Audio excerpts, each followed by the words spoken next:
Day 244. Taking a couple days off of this, and I'm starting to miss it. I'm starting to, um, I think, want to get back into it. Same thing with working out. I've been kind of not. I've been kind of, I think, making it overly complicated. I've been trying that Spedience for the last like 2 months, and I don't know. I think I'm just gonna get back to doing push-ups and pull-ups and talk to GPT about it a little bit and see if there's a better way. But my dad came over last night to watch the kids while I played hockey, and then we hung out afterwards. And I don't know. It's just it's always so funny. Like on one hand, like as the kid, you always want to like show him that you're doing well, like that he did good. Like you're always trying to like I'm always trying to like find this line between telling him who I am and not caring that like it's not what he might want exactly, but also I don't know, building him up, like saying thank you and showing him, both who I am and all the things that I've taken from him, and really explaining those to him. Because I mean, the thing that I learn, the more I talk to both my parents in my 30s, is I don't know, just how much they tried to help me. And I think when you're a kid, you don't really notice that stuff. And I think I'm just still now noticing it. Like one of the big things with my dad was his dad refused to like co-sign on his college loans. And that was like a huge thing between them for years because, he just needed him to, he's like, I'm not going to default on these things. Like I just need someone to co-sign. And he couldn't figure it out. And his dad said, I don't want to do this. And so my dad, could have paid for all my college and everything, and he kind of chose to like pay half and let me pay half as like a way to kind of, and as he described it last night, like give me hunger, give me like, give me a want to pay it back and to work on it. And ironically, I think it worked. I became like in college, I wasn't very like frugal. I wasn't very like, I didn't really think of it as like it. The person who had to pay back those loans was like a future me that like didn't. Who knows if we would get there kind of thing. I was just like, I just want to party and not think about it. But then once I ran out of money and I didn't know what to do, when I was leaving college, like my loan money ran out before I graduated, like in March, and I had to like go get a job.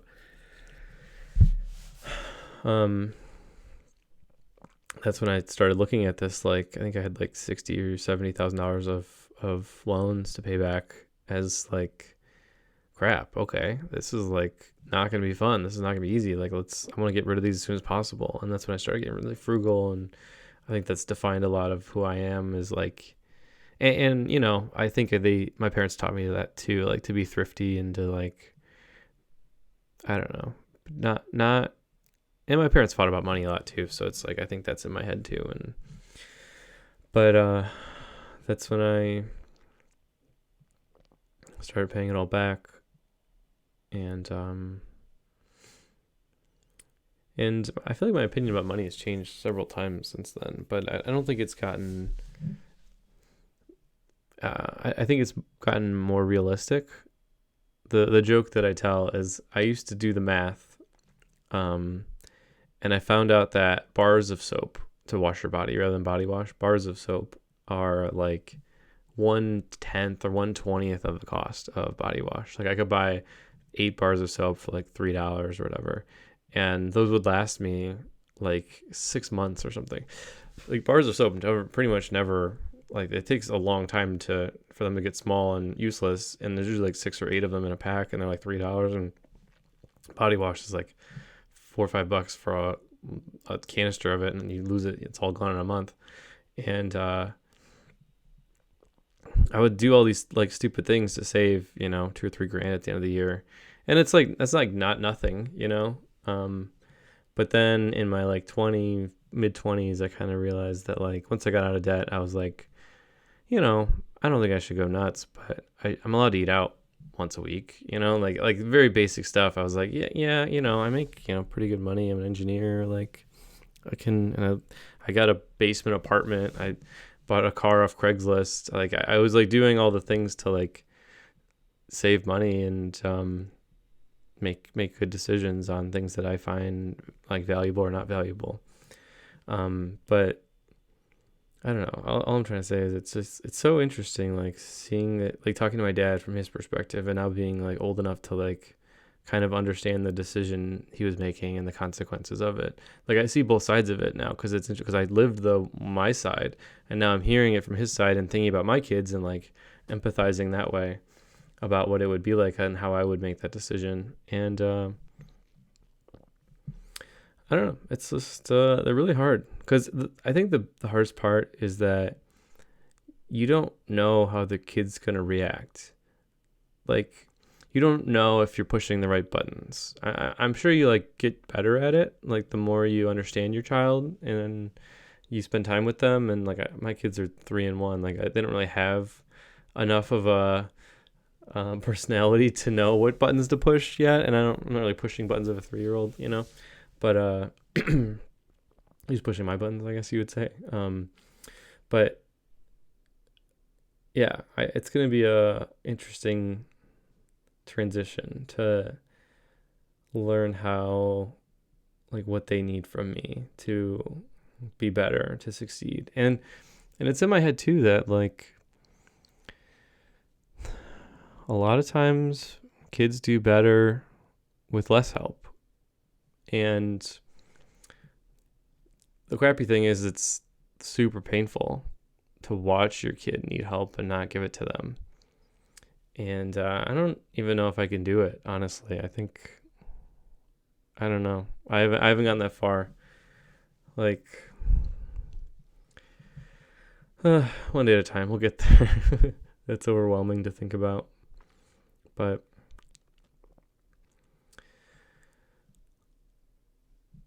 I'm just happy that I can have these talks with my dad and I can learn more about my life and his life and decisions and his experience when we went through the same time, versus my experience.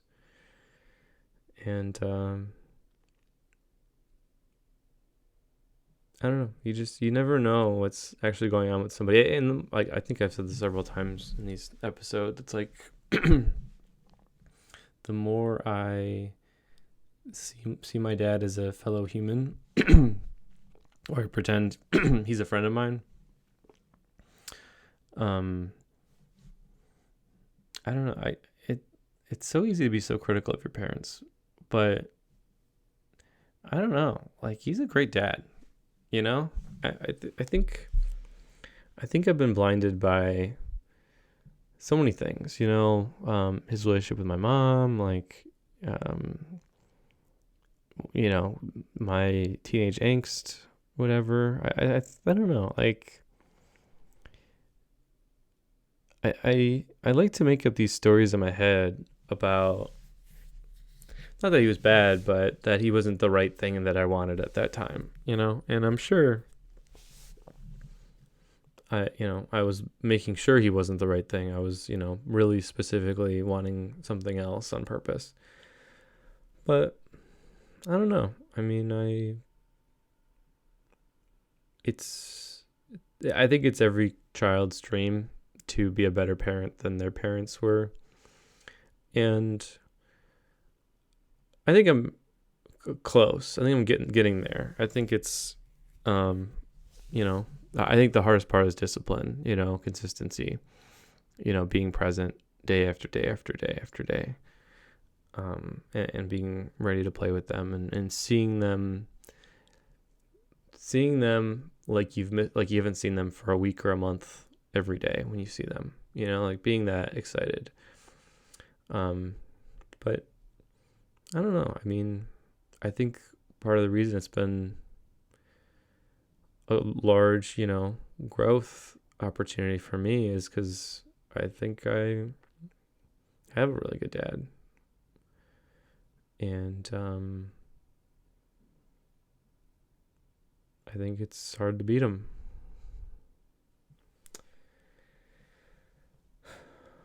I think I just I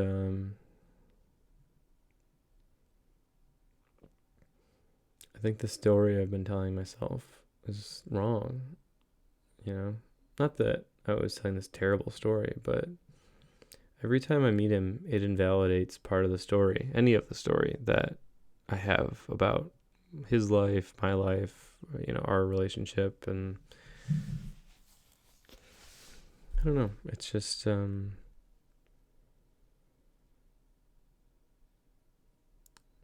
it's so hard to see things for what they are.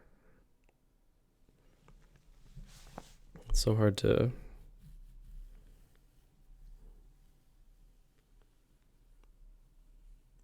not get your wants and needs wrapped up in reality, in human, like humanness.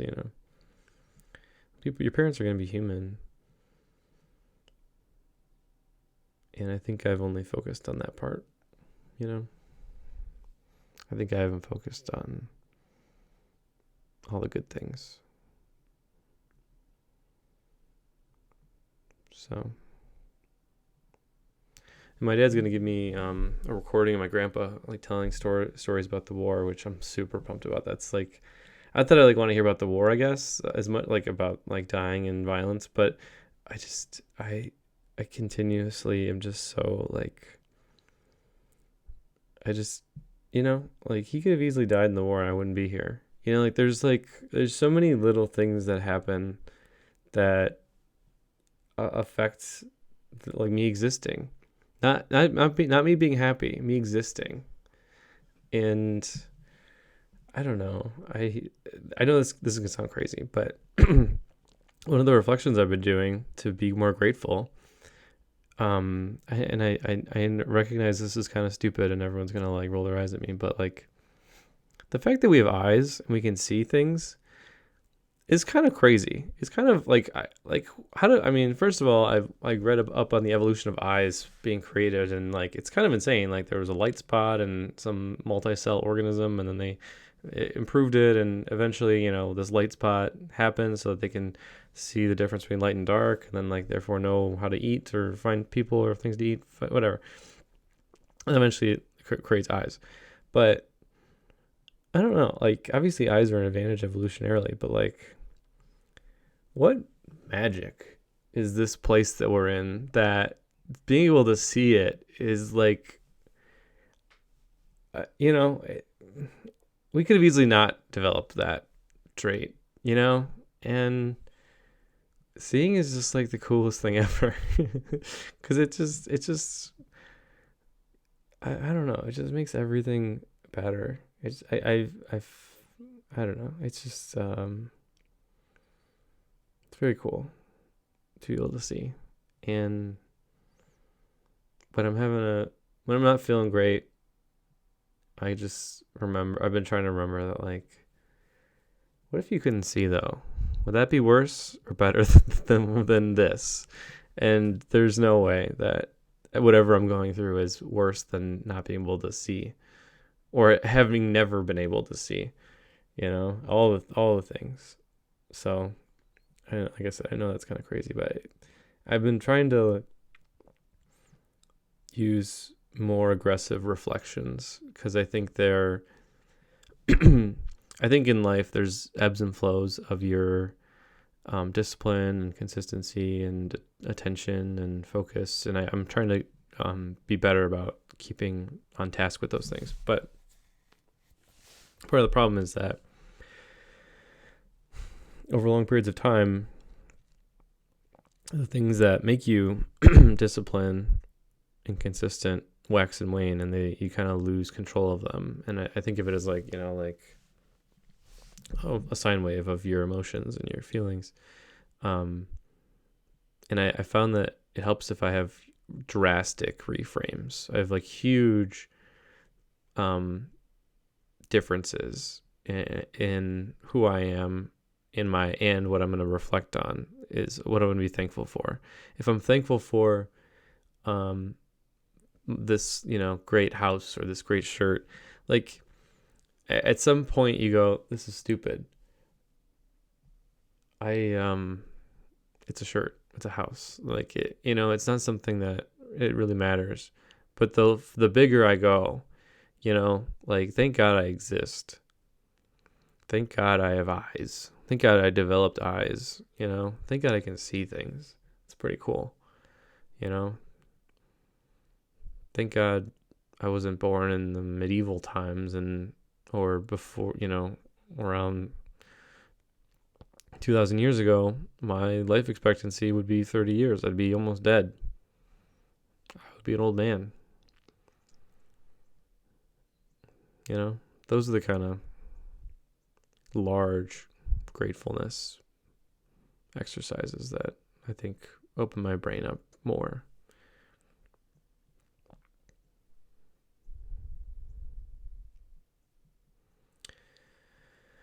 But at the end of the day, I'm trying to kick the crap out of my parents and be the best parent I can for my kids. And like I said, I think it's the hardest part is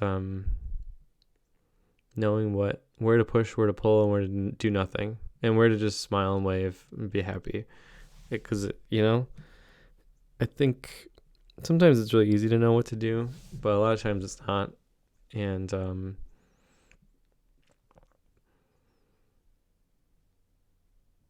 you don't know what they're feeling, and they can't communicate what they're feeling or thinking really that easily. So you have to guess. And I think you get used to guessing. You get used to guessing the same thing over and over again because it's easier than walking in and totally reassessing. That takes a lot of energy, a lot of patience. And I think at some level they don't want you to guess right, even if you do. And it's hard. It's hard.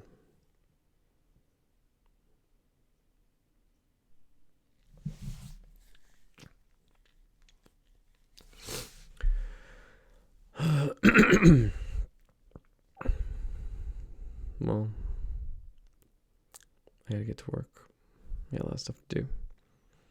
If anything, I've been not doing this because like I've just been so overwhelmed with all the work we gotta do for Pad Stats. It's been a lot. It's a lot of brain power. It's a lot of like deep focus thinking, and it's hard. It's it's not something I know anything about. I'm totally starting projects I have no idea. I've never done anything like it before. Not even close. And it's always in a programming language I'm not really familiar with too. So it's like double whammy. But I just gotta obsess over it. I gotta get into it. I gotta get my hands dirty. I gotta really think through it, and I have to trust that we'll figure it out if I stick to it. I was watching this interview with Mr. Beast yesterday, and I'm gonna watch it a couple more times because I think it's really powerful. But he uses sunk cost. He uses sunk cost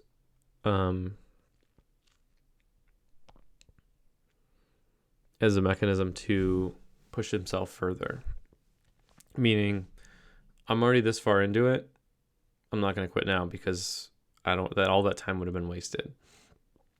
When he thinks about doing something, he takes whatever he believes is his like maximum he could possibly do and doubles it. And then that's what he's going to do. And I think that's interesting because it's pushing yourself. It's like it's creating a goal that's like much further out of your realm, and then finding a way to hit it and putting pressure on yourself. And I think that's the way to go. So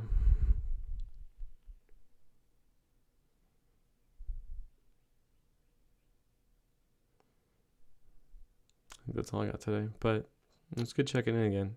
I miss doing this. I gotta do this more often. And to my current kids and my future kid, I don't know. I know I'm not gonna do everything right. I'm gonna try as hard as I possibly can to do as many things right as possible.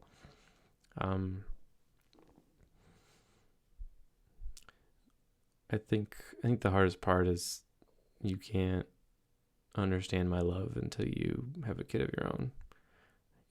It doesn't. It's very mystical. It doesn't really work. It doesn't compute. And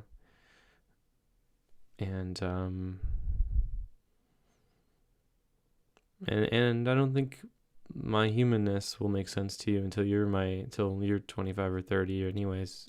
And I think that's part of the scary part about parenting is that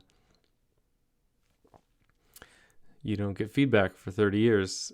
You don't get real feedback. You get a lot of little feedback, but it's not feedback of a peer. It's feedback from someone you're trying to develop. And I think it's hard to know what the feedback means, when you're doing it in real life. But I'm gonna keep asking and listening, but it's really hard for my kids to communicate what they need so I can give it to them or help them. The biggest freak out moment my daughter has is when she says something and we can't understand her. And it doesn't happen very often now because we got good at it, but like she goes from 0 to screaming and crying in 10 seconds. If the third time she says something, we can't understand it. And it's like, it's so hard. It's like, how do we do this? How do we figure this out? I will give it to you. I want to, I promise. Like whatever it is, just say it again slower. So, but here we are, February 14th, Valentine's Day, 2014, 2024. Wow, that's sad. And I'm just happy with everything that's happened. I think the earlier you realize happiness is a choice, finding your purpose is a choice, pushing yourself to achieve your dreams is your choice. These are all choices, big or small. You're making them every day.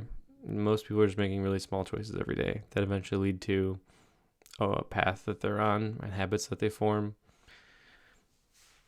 And you hope that, people can make the right decisions, but usually they regret stuff and meaning they didn't. But I think I'm getting better at making better long-term decisions. And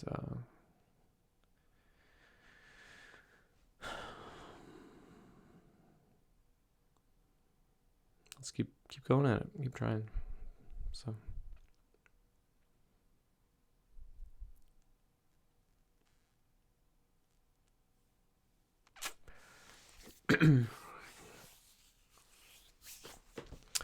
all right, have a good day. I love you.